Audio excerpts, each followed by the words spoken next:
Umani nga ng maraming likes at view ang ginawang pagla-live streaming nga nitong si Doc Carlos dahil sa pagnanais nito na malinis ang kanyang pangalan dahil alam niya talaga na wala siyang kasalanan sa ginawa ni Moira kay Lolo Pepe at nailantad na nga sa publiko dahil si Moira na nga mismo ang nagsalita. Walang kamalay-malay si Moira sa mga nangyayari. Kanina pa nagsimula ang live streaming. Buong akala niya ay si Carlos lamang kanyang kausap. Ngunit ang buong netizen na pala ang kanyang kausap at dito nga ay susubukan pa niyang bawiin ang kanyang mga sinasabi ngunit hindi na siya pinaniniwalaan ng mga tao. Galit na nga sa kanya ang mga tao kung kaya't mababasa na nga ang mga comments at panggagalaitin nito sa kanya. May nag-request pala at nag-comments pa sa kanya na kung po pwede ay sampalin nga itong si Moira. Matawa nga lang ng malakas itong si Carlos dahil tuwang-tuwa siya dahil nagtagumpay ang kanyang mga plano.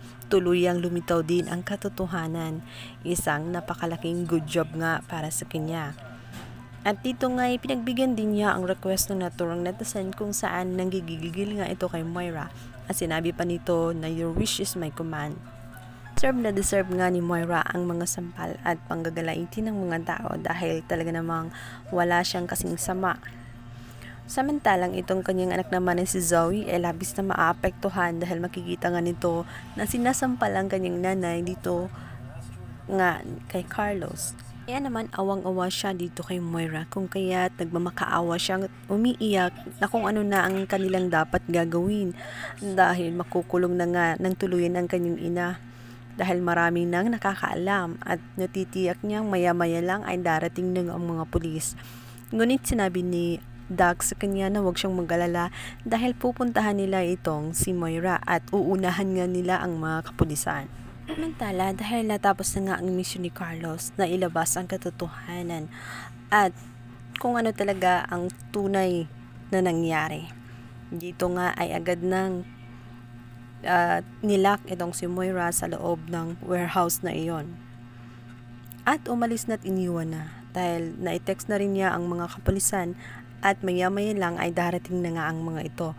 Subalit itong si Moira, takot na takot siya nang marinig na nga ang busina ng mga pulis na paparating na nga ito.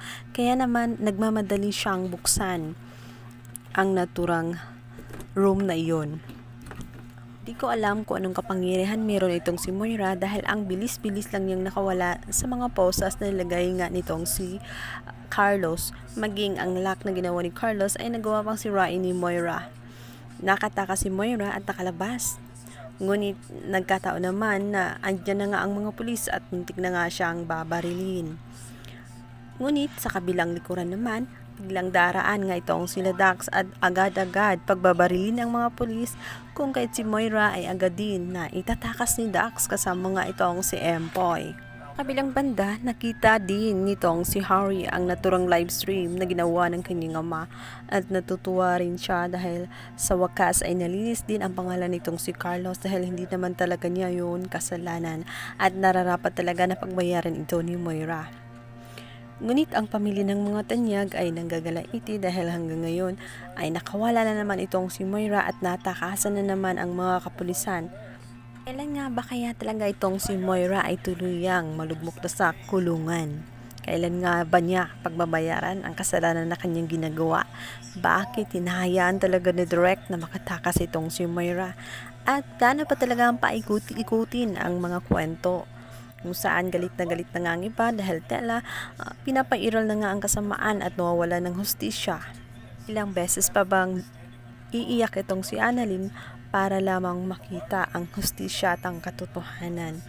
Kabilang banda, si Annalyn naman ay galit na galit dito kay Justine dahil alam niya talaga na naging kasabwat na nga ito ni Moira.